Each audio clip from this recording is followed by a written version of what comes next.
Hello, and thank you for tapping into Critical Thoughts. I'm your host, Braxton Smith, here with Jake Bird.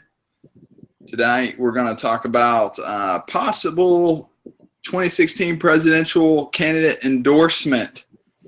If you've actually stuck with us, you've actually gone through multiple candidates throughout this whole process. The three pitiful Democratic candidates and the plethora of garbage Republican candidates that ultimately left us with crap and poop that is Hillary Clinton and Donald Trump. All right, so we actually both covered both those candidates, I think, pretty well. I'd like to actually cover Donald Trump a little more, because I think we maybe not quite hit it as well as we could have. But Hillary Clinton, I mean, it's like I think we've hit that one pretty well, and I think just everything that's happened and transpired, it's like if you're endorsing her, then maybe you're a lost cause. She's the biggest slime ball. She is Beelzebub herself. All the evil stuff that's gone down and that surrounds her, there's really not much more to be said about her. Although every day something else is released by WikiLeaks, et cetera, et cetera. Donald Trump has proven constantly he just can't shut his mouth. He's always saying really stupid, asinine things that really come to bite him in the ass. Maybe he's an okay guy. Maybe his heart's in the right place. But the thing is, politically, he's inept. I don't really have much more to say on them. You have anything you want to put in about either one of them, Jake, before we? Well, there's not too much you can say about Clinton. I mean, she's got the money, she's got the power, and she knows how to abuse it. And with Trump, as you were saying with stupid things, just his latest thing, President Obama is the founder of ISIS. That's his newest thing. Yeah, I saw that recently, and I gotta say though, I mean, like, you could spin it that way. I mean, if you think about it, ISIS really was funded a lot by us under Obama's presidency. He's spinning it, though. It's like you can't completely just say he's out there with that one, but in my own opinion.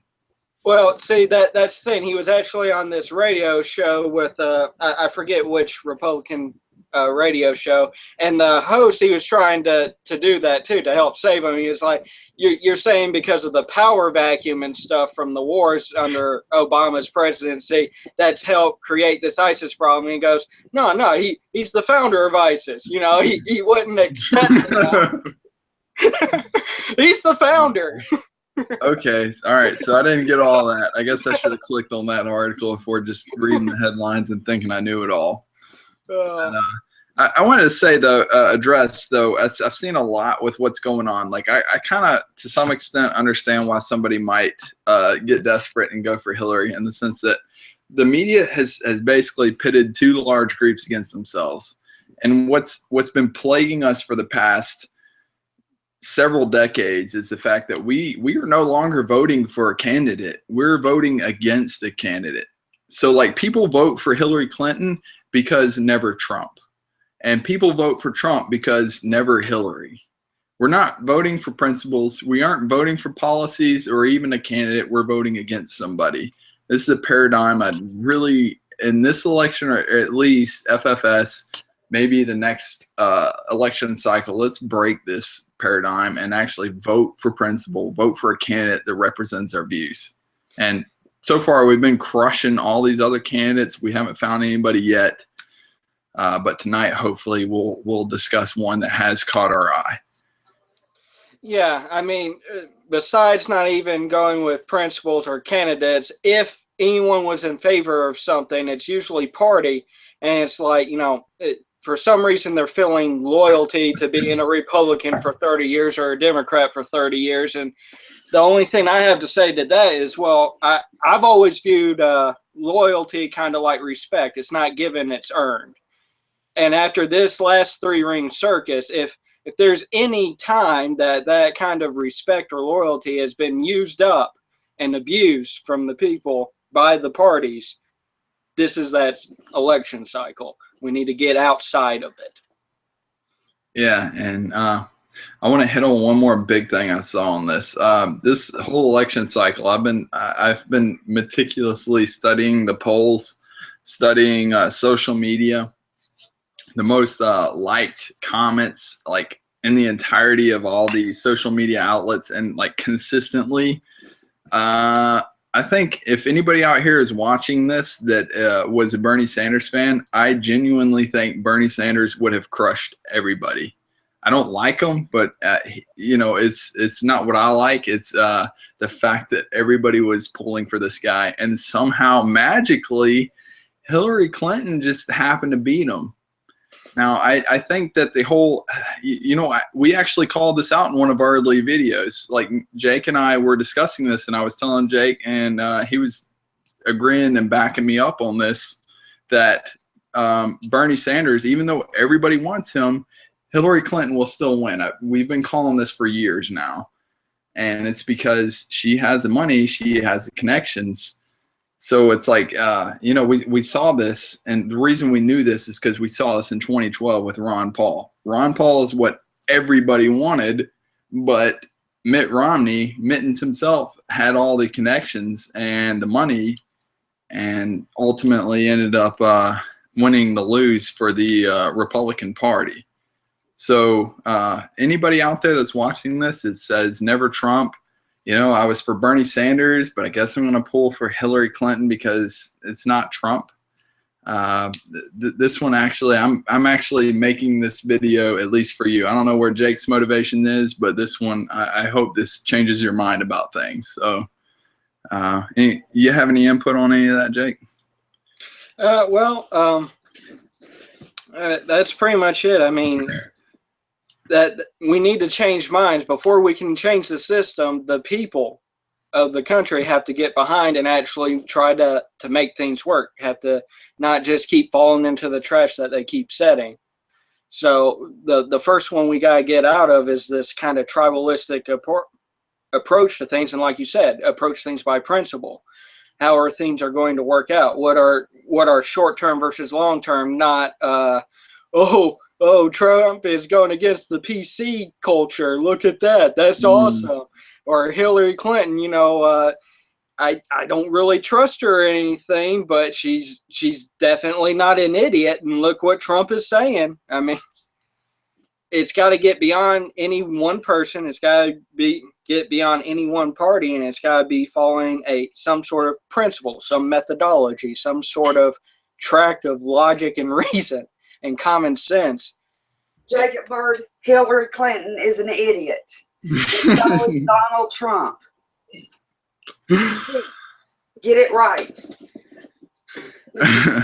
So that was our surprise guest for tonight. Right? So what we've been looking into, and we've been looking into some time, and we've actually had a huge dispute and struggle over the Libertarian Party nominee. We've had this big fallout, and there's kind of been a silence from us on this one because we've just been trying to process and figure it out.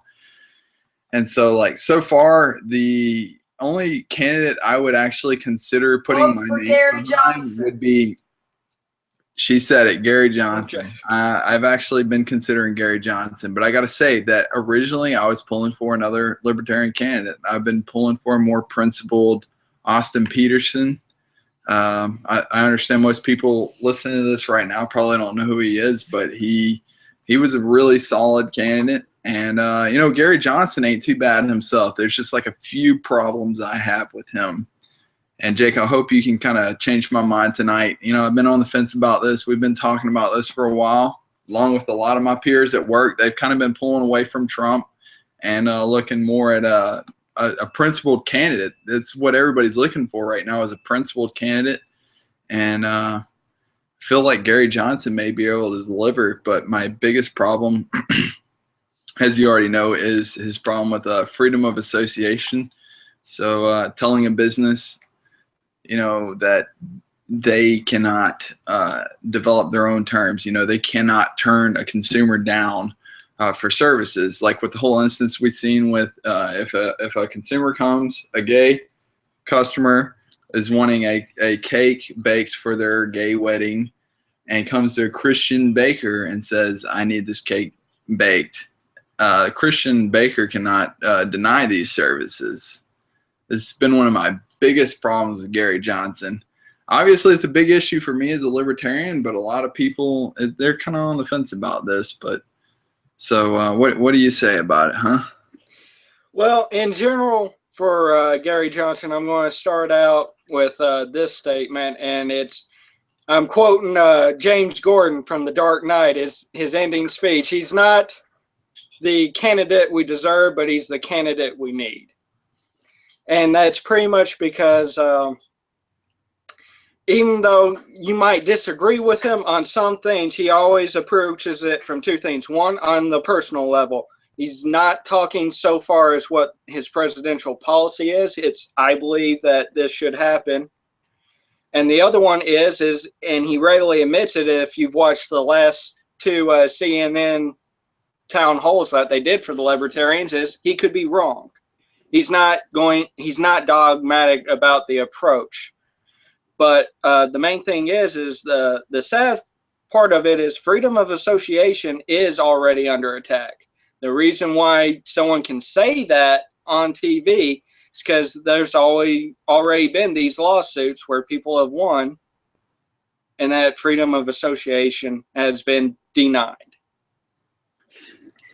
And the way I have to look at it is that I disagree with him on that, but I haven't heard how he would implement that, in which I don't think he could, because so far that's a state thing and not a federal. And in other words, he hasn't listed any executive order or anything to that regards that would be unconstitutional. And that's because he is principled compared to the other candidates. That is something I know that at the very least I could fight against him on via Congress support, via just grassroots support. Whereas with Clinton or Trump, it's like, where's the money flowing? Where's the polls going? And they could flip it on any single time. Yeah. All right. So, yeah, he's pretty, he's actually pretty solid all the way around. The way I see it, it's just that was my biggest issue with him.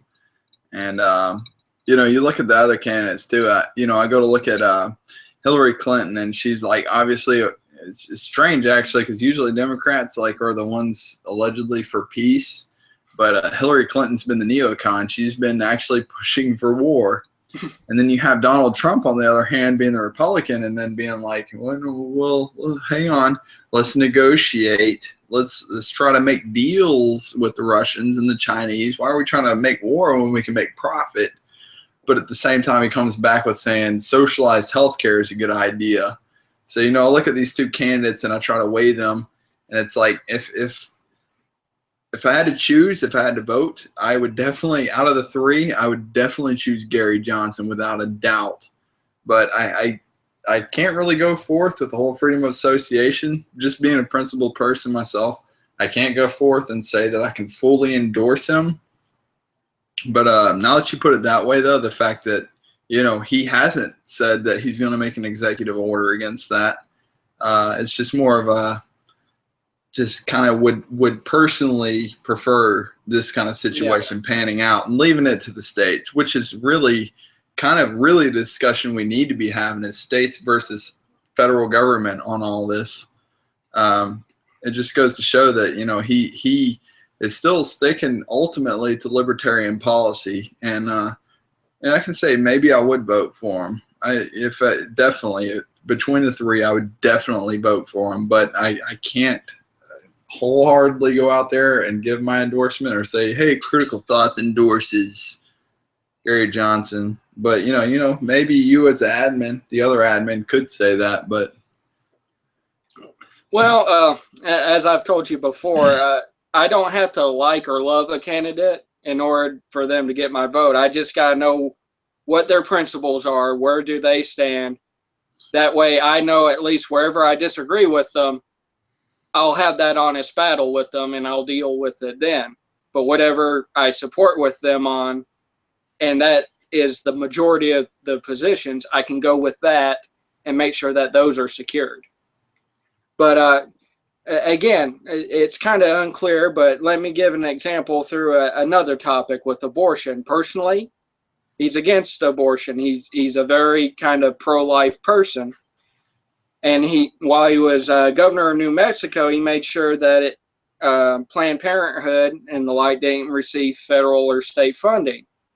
But as the years have gone on, he stated that after Roe v. Wade and how long it's been on the books, stare decisis, it is the woman's choice. That is the prerogative. And when it comes to the law, we have to look at fetal viability. And that's I think you froze up. Are you there? Okay, so we got you back. Yeah, it looked like you froze up on my end. No, you're definitely freezing up on my end, bro. But well, I got that much with you. Yeah, totally against state and federal funding for abortions. I think better compromise could be made. I don't want to get into the specifics of all that, but I will say at least that, you know, I'm glad actually now hearing that, because I hear pro-choice, and I'm just thinking that he's wanting to ram down all this state and federal legislation saying that no, you know, if we're going to have these clinics, we're going to fund abortions. So it's good to hear that he's not for that. I mean, he's sticking to a lot of libertarian principles. So, like, you know, again, me, I look at the Libertarian Party as a party of principle.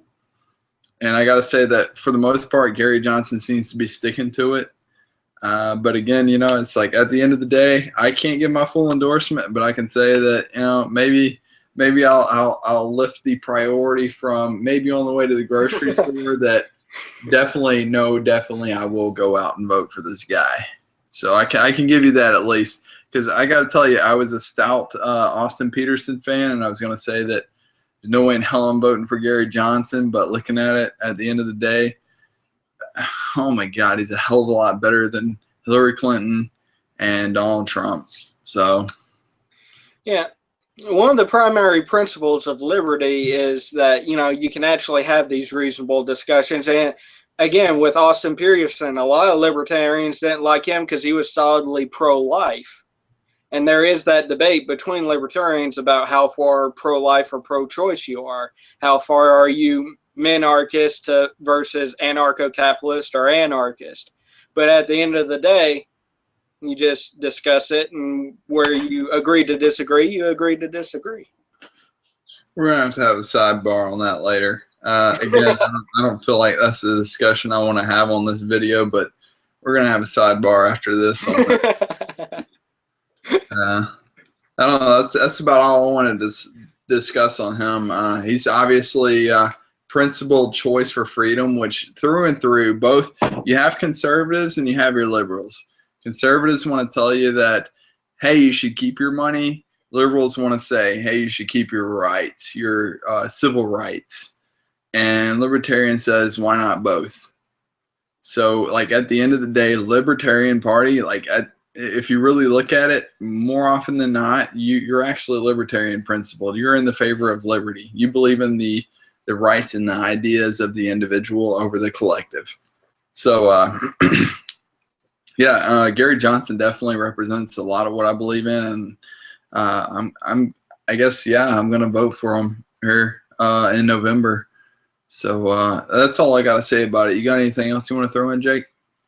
I'm going to be voting for Gary Johnson as well, and hopefully the Libertarians will get enough notoriety and pick up so that next 4 years we'll have a better candidate, maybe another Austin Peterson, maybe another Ron Paul.